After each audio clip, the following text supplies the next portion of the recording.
So, meine Damen und Herren, jetzt bei mir Ruben Östlund. Ich hoffe, ich habe es richtig ausgesprochen. Ich lasse mich gleich nochmal korrigieren. Sein Film Höhere Gewalt im Original Force Majeure. Was ja schon mal sehr komisch ist, weil letzten Endes ist das ja ein französischer Titel für einen an sich schwedischen Film. Und überhaupt, worum geht es eigentlich in dem Film? Ist das jetzt sozusagen eine Ansage gegen uns Männer? 1, 2, sehr gut. Und noch 1. Und jetzt lehnen Sie Ihren Kopf an Ihre Frau. Ja, die Köpfe zusammen. Ja, zusammen. So? Au. Ja, sehr gut. 1, 2, 3, lächeln. Sehr gut.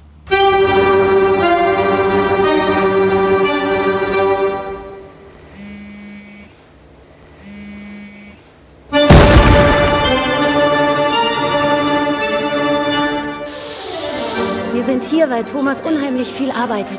Aber in den nächsten 5 Tagen kümmert er sich nur um seine Familie. Was für gewaltige Kräfte das sind, hm? Ja, ist das auch sicher? Ja, natürlich, die wissen, was... Papa! Papa! Das sieht aber nicht so aus, als sei das gewollt. Gefährlich, keine Angst.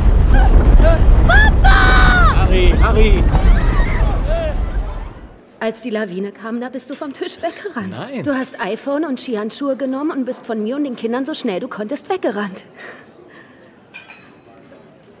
Ich nehme lieber deinen Wein, hä?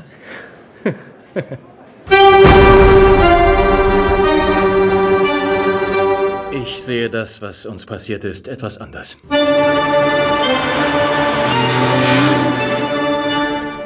Hör auf, vor dich hinzumurmeln. Ich habe Angst, dass ihr euch scheiden lasst. Du bist weggerannt, um sie später, wenn nötig, aus der Lawine ausgraben zu können.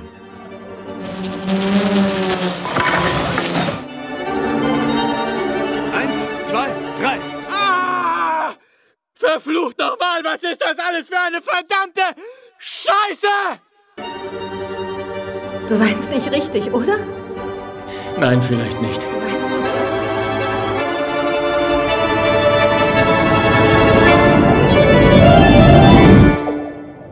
Oh Mann, oh Mann. Ich frage mich, wie ich reagieren würde, wenn du sowas mit mir gemacht hättest. Well, Ruben, first of all, welcome here to Germany. Thank you. I understand that you understand every single word I just said. Yeah, sure. Tack. Bra, bra. Like the few Swedish words that I'm able to. I was really looking forward to see you because I was very positively surprised about this movie. But let me ask right away, like in the beginning, what is that supposed to be? Is it that supposed to help? Is it there to provoke? Or is it just in general just having fun of like what's happening in between men and women? Well, actually when we started the project I said that we had like 2 main goals with it, and the first one was to create the most spectacular avalanche scene in film history, and the second goal was to raise the percentage of divorce in society. So I mean, yeah, I guess I want to create some problem for couples. I actually now recently I've said that you could use the film as a relationship test. So go to the cinema with someone that you're not 100% sure if how you're going to do, and then instead of spending like 10 or 20 years together, maybe you can use the film as something to make you come to a quicker decision. Well, you just said maybe. You said it. Would that be the perfect movie for a first date? Yes, yeah, sure, I think so. And even if you have been together for a couple of years also. So. Yeah, maybe that, because then you have a chance just to talk about it. But I think that could ruin a lot when you have your first date and you have some specific intention and you're just going to argue about this relationship between a man and woman. Or otherwise you start to lie about yourself already from the beginning. So you don't dare to tell your partner who you actually is. You start to adapt to the version that she or he wants to see you as. So I guess maybe it's a little bit risky to go with on the first date. Well, I would like to jump back and forth a bit, like between the making of this movie, but also like the meaning of it, because there've been so many things like occurring in my mind. Also, one chat where I saw the discussion board starting with, "Is this movie anti-marriage?" I mean, you just said that could be quite a test, but apparently someone was kind of not happy about the fact that it seems that Hollywood wars on marriage is coming over to Europe.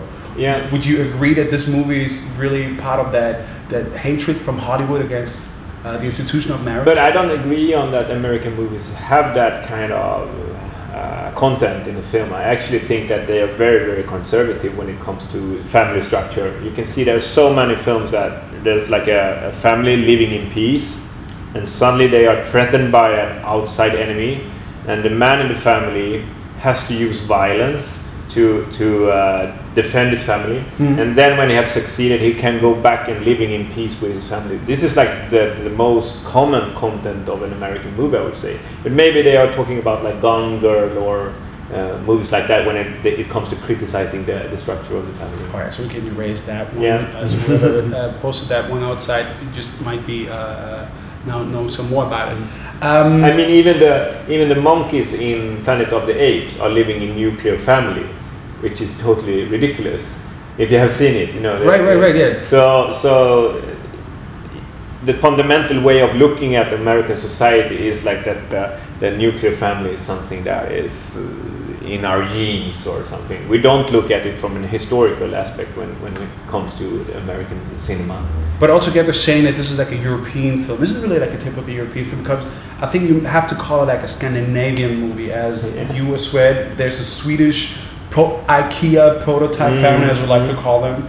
But also like Thomas' friend is played by a Norwegian who's also playing a Norwegian in that one, and the entire movie got shot in France. So can we still talk about a European movie, or is that really a typical Scandinavian movie? Well, of course there are aspects of it that is Scandinavian. For an example, what I've been interested in is the kind of struggle that the couple is in, and like I think I can identify with the strong movement of feminism there is in Sweden. The struggle of being equal in a relationship, that I think is very important, of course, but it causes a new kind of problems between the man and the woman, I think. So maybe there are some aspects of it that is Scandinavian, but in the same time I think that Tomas is trying to live up to a role of the man that is quite universal, that he should protect his family if there is an outside threatening, and he's not supposed to cry this worst man cry that he's crying in the film. There are many expectations on gender that I think you can see from all different parts of the world that is used in the film. But I think I think that's what you achieve with that movie, that even no matter the gender, you really start to think about your particular role. You really start thinking about like, what would I have done? Yeah. And also this struggle is also being shown with the friend of Thomas, who actually, by the way, doesn't even have a name. He's just a friend of Tomas. Yeah, no, but his name is Max, but I don't know if they ever mention it. In the they don't know. Not even. I even checked it on IMDb, and it doesn't even say like if he has a name. So it says Tomas' friend. Okay. Yeah, it's not even that. It just says like Christoph. I think that's his. Christopher Hughes, who's also been like in Game of Thrones, by the way. He also did like a great job, because I found on the side him being like also like in his 40s. I think like in our age. Also born in 74, correct? Yeah. Having now this 20-year-old girlfriend, still having some issues with his wife in Oslo and his family, and there he is, not able to sleep because he really has to think how he would have handled that situation. And I found it very, very intriguing. But the thing is, like, the beauty of this movie is that it really creates an awkward moment, specifically when they're not talking. How did you actually build this awkwardness within that movie? Because in the beginning there must be like a screenplay and some text, but how did you imagine exactly this awkwardness? Well, I think I was inspired of a Swedish actor that is called Ernst-Hugo Järegård, that have been in some of Lars von Trier's movies, and he's talking about acting in a film that he made just before he died, when he's talking about the pause between two dialogues, and how you can create a vibrating feeling in that pause. And that was a big inspiration for me when we made this film, since I knew that it was going to be like social pressure, dinner situations. I really wanted to try to create awkward silences.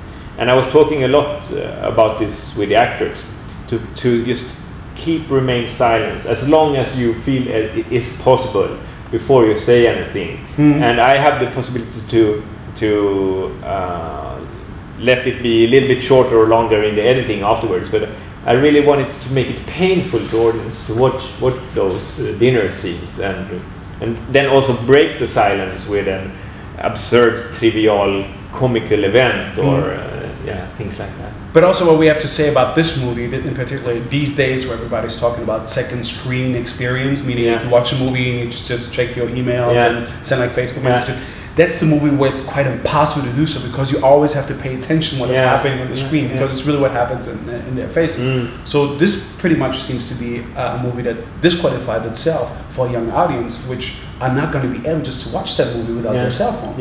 Isn't it? Sure. And definitely go to the cinema and watch it, because I think it's important to see it together. Because if you're sitting alone and watching it, then I don't think the humor in it is that obvious. But when you see it together, then it also creates a kind of social tension. You don't know if you're allowed to laugh or not. But I think the screenings with an audience is bringing out the comical aspects of it. No, I disagree. I just say, like, I'm very happy that I watched it by myself, because then I didn't have that guilt. Because like then I could really think like, I would do the same. Nobody's watching, so I can admit it. So no, seriously, I wish that I would have had the chance to see it with others and just like to exchange with it. In the beginning, you said one of your first goals was it to have one of the most spectacular avalanches, and you did. And you know why you did it? Because it's just afterwards they realized that's not even a real avalanche within this shot. No. This has been staged. Like with the green screen, is that correct? Yeah, sure. The avalanche was shot in British Columbia, and then we were filming the restaurant in a studio in Gothenburg in Sweden, where I live, and we had a huge green screen and shooting up artificial smoke on set, and then also in computer generated graphics afterwards we did some effect. So just saying something like, okay, we're going to create the most spectacular avalanche scene in film history is quite efficient, because then everybody that is working with the scene are thinking, oh my god, now we really have to do our best. And at the same time it's quite funny to say that, because how many avalanche scenes are there in film history? I don't know. I think one. I think or something like that. And so I was almost playing with the thought of, if there's anyone that have seen a better avalanche scene in film history, they have to contact me, and maybe we will do like a press release and saying, okay, we didn't succeed. It's only the second best avalanche scene in film history. Yeah, but your DOP definitely did a great job when it comes not only about the avalanche, but also, as I said, it's also like the other moments are happening because of these pauses, about the silence. And apparently you shot some great pictures of this entire area where they're hanging. It's very idyllic, I would say. And it's just like the disturbance is just only within its family, and that makes it really so. But it's so beautiful. I could enjoy it. No, actually, something is wrong. Something is really, really wrong. But congratulations on this great picture. So, in the end, I would like to know something about the end, really, itself. It's not about spoiling, because it's worth watching that movie, because it's just like great just to see all of that. Can we say that everything turns out well, or is it just a matter of like your own interpretation? Because for some reason, somehow respect comes back. I think that's one of the experiences that I had once, actually with my Swedish girlfriend that I used to have. I felt like the minute that she lost respect for me, there's nothing that I could have done just to make that happen again. That's why privilege, we're not together. And seriously, I love that woman for everything. But apparently it was never really possible. But for some reason, they managed just to get along. But something happened with Ebba, who's Tomas' wife, because all of a sudden she's taking over. She's responsible for anything that comes in between. But is it really that she had turned out to be stronger, or is it maybe that she even became even more paranoid? No, but for me, actually, the character of Ebba and Tomas is not stronger or weaker when comparing to each other. I mean, Tomas has ended up in doing something that he's so ashamed of. So he is in a much harder situation than Ebba is. But are we talking about the bus scene? Or okay. But what I was interested in when I was doing the film was that the expectations on the woman is not that she should stand up for her family when there's an outside threat. She is allowed to act irrational and being drawn away by her emotions. And we are very forgiving afterwards when a woman does this. But the expectations on the woman when it comes to family is that she should take care of the children on the longer term, that for the whole upbringing. And if she doesn't do that, then it's comparable with the kind of crime that Tomas does in the avalanche. And when we are in the bus, actually Ebba is doing quite the same thing that Tomas does in the avalanche. She's running away out of the bus, leaving her kids and his husband on the bus. And then when they get out to her, when she's outside the bus, they're like, "Oh, poor you, are you okay? Did you get scared?" And when I talk about this, they're so interesting because a lot of people say, no, but no, it's not the same, it's not the same. But then I ask them to think of Tomas, if he was the one that ran away from the bus. And then I think we are highlighting the expectations on gender, because Tomas, we would look at him in a very, very strange way if he did this, like acting this irrational and screaming and so scared and not taking care of Ebba and the kids in the bus. It would be the same like the avalanche, at least in my opinion. So I want to mirror that there are totally different expectations when it comes to gender and what we are allowed to do and what we're not allowed to do. So do you have any advice how within the society we could change these high expectations? Because the experience that I made, it's like in like friends of mine were coming from areas where it's like a very macho-esque type of culture. What I realized is most of the time when it comes to the education, that machoism is really coming rather from the mother who's taking care of them most of the time than men who are mostly working the entire day when it comes like in classical forms. So can we really blame men in general for this attitude within society, or isn't it also that some women are also supporting that? No, but I mean the whole society is supporting this, and the expectations of the man to be loyal towards something that is bigger. And if we are looking at once again American cinema, you can say the most reproduced character in cinema is the man as a hero. And the reason that we are reproducing this kind of character is also because we need to motivate very young men to go into war. And if we're building a society when we say that men should be loyal towards their country, there's a possibility to make young men go to war. So I think that neither Ebba or Tomas are responsible for this stupid and silly behavior that they are doing in the film, but we need to look at it from a wider perspective. And at least in my opinion, how we should deal with this is that we have to accept ourselves the way we are. We have to accept ourselves with all the errors and mistakes that we are doing as humans. And this is also what the last sentence in the film, because I don't have any problem to spoil the film. The last sentence is when Tomas is offered a cigarette from some stranger on the street, and he says no, but then he says, I want one. And when he's smoking, I mean, he have never felt that that's right smoking. And then suddenly his son is asking me, do you smoke, Dad? And he's like, yes, I do. So he stopped like trying to be the perfect role model, dropped down his guard, he stopped pretending, and yes, I'm a human being. I'm doing wrongs and errors, but that's what it's like to be a human. You and start accepting yourself, and maybe he also in that moment can start to be true to other persons and be true to himself. All right. So finally, just to end up like the sum up with this movie itself, some technicalities. I mean, the composer is not really making that much money with you because there's not that much music. There's this one part I think is by Vivaldi. Yeah, it's Vivaldi's Summer actually. Which makes sense, like with all the snow, having a track called Summer, and also like one track that plays in a club, which is part of the scene. Yeah. So is it that you don't like music in general, or that was why is that the perfect theme? I haven't used a lot of music in my previous film, so actually it's like 1000% more music in this film than in my previous films. But the Vivaldi Summer part that I like a lot is actually we have a lot of inspiration from YouTube. And the producer Erik Hemmendorf, he showed me a clip from YouTube that is called "Kid Shreds the Accordion," because it's an accordion, and it's like this 12-year-old kid playing Vivaldi Summer like in front of his school or something, and he's doing it with this intensity and madness, and that was,